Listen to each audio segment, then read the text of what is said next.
Okay, so welcome back. This is video number 2, and we're going to talk about your product. So obviously you might be thinking, well, isn't this a no-brainer because I already know what I'm selling?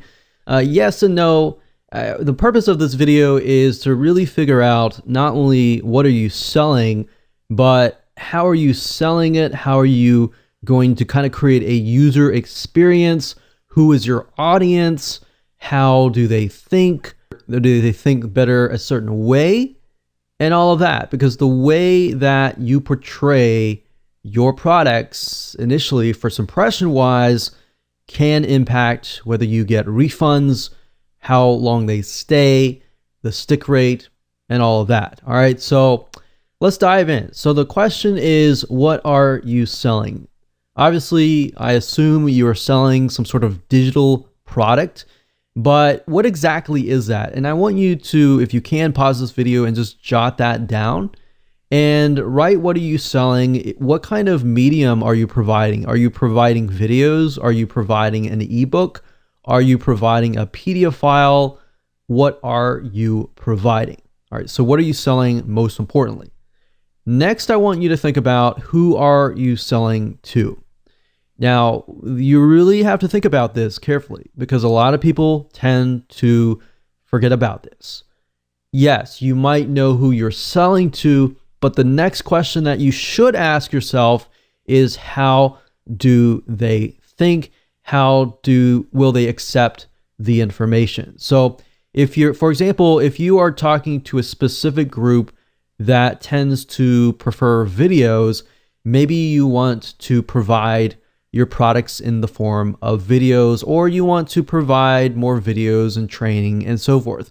If you're talking to a group that might be more maybe auditory, they might just want workbooks, PDF files, text documents, and auditory, basically MP3 files.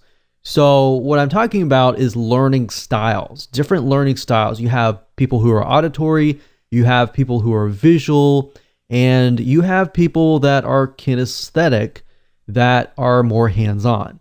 Now, the reason why I say that is because this can actually contribute to your refund rate without really even knowing that. So what I'm showing you here is not just how to set up a digital membership site, but also how do you set up a site that can actually retain the members that you get. Because we work really, really hard to get these clients and to get these customers through the door to pay for the product. You want to keep them, right?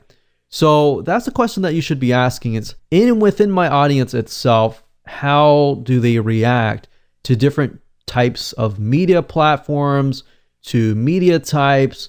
How do they react to different ways that I talk, different ways, that I provide the material?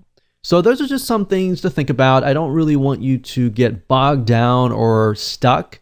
I just want you to think about, as you begin to release the content, would it be better to drip feed the content? For example, if you have a large video course that might be several weeks worth of content, do you really want to provide it to them all at once?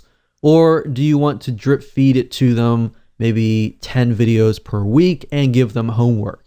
Because if that's the case, you're going to need to set up a membership site that is going to drip feed, versus if you're going to give it to all of them at one time, you don't need a drip feed. You don't need to worry about that feature, right? So these are things that you need to think about, because as you can see, not all membership sites are created equal. No one script can essentially provide and solve the needs of every single different membership site. So that's why, if you think about how are you distributing your content, exactly the step-by-step process of doing so, then as you can see, your membership's blueprint essentially begins to evolve. All right, so I just want you to just think about those things right now. And also, how many products are you including? Are you just including one product?